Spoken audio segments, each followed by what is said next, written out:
July here in Western Australia, and that means we're pretty much in the middle of winter. There's not a lot you really want to be doing with your hives at this time of the year. It's too cold. In fact, although it's a sunny day today, and we've had a lot of bad weather in the last week or so, it's only about 17 degrees, so it's certainly too cold to be opening up the hive. The inside of the hive is kept nice and warm, so all the worker bees cluster around the queen and the brood, and they'll keep that hive at about 33-35 degrees in Celsius. So to open up the hive now, you're going to really disturb the temperature and the humidity in the hive, and it's going to take the hive a lot of time and effort and energy to reacclimatise the inside of the hive and get it up to the temperature that they need to keep it at.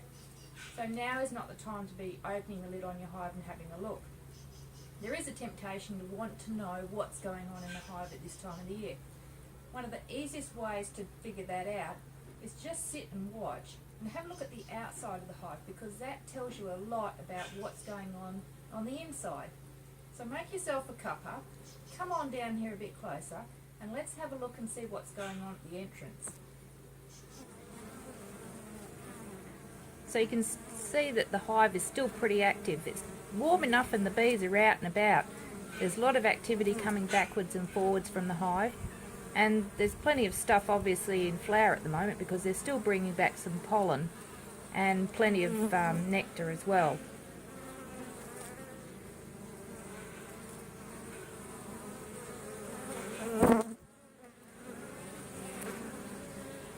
When you're sitting this close to the hive, make sure you sit to the side. The last thing you want to do is upset their flight path in and out of the hive.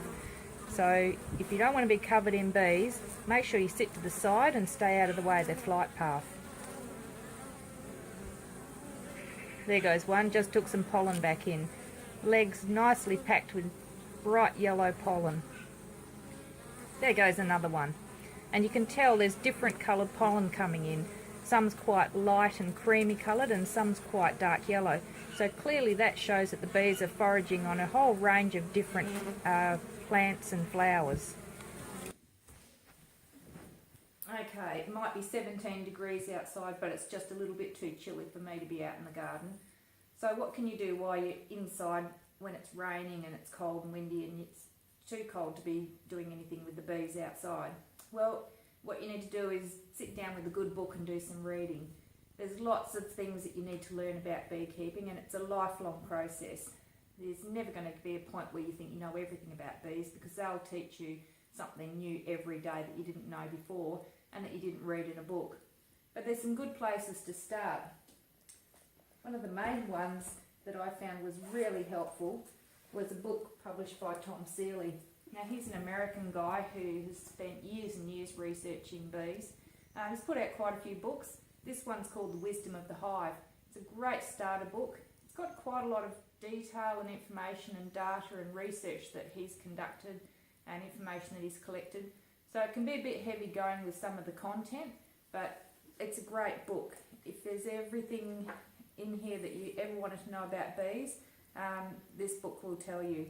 It's got lots of research data, as I said, but it gives you all the intricate details of bee behaviour, and if you ever want to know why bees do what they do in any way, shape or form, then this is a great book to start with. As well as general books like this, it's really good to start with a book also that is specific to where you live. Now, our climate in Australia is actually quite mild, so our winters, 10 to 15 degrees is not unusual. We very rarely get down to below zero here, and it certainly doesn't snow here in Western Australia. So our beekeeping techniques are a little bit different. So what you really need to do is get a couple of books that are particular to beekeeping in your climate, your country, your area. This is a great one, the beekeeping book, Beekeeping in Australia. So it's particular to our climate and also the sorts of diseases and pests that we have here. In Western Australia, we're particularly lucky because we don't have varroa mite and we don't have small hive beetle. So our beekeeping techniques are a little bit different to what people in the eastern states have to deal with, and also overseas and certainly Europe and America. So get a couple of books on beekeeping in your area, particularly with overwintering. I'm certainly not an expert on overwintering in a place where it snows. You have to manage your hives a lot differently. Over here in Western Australia, we don't have to do very much at all apart from making sure we leave them enough stores just in case it's really cold and there's not much in flower. So a couple of books on beekeeping in your area will answer a lot of local questions that you might have. If you're in Australia, the New South Wales Department of Primary Industries have put out a great series of books.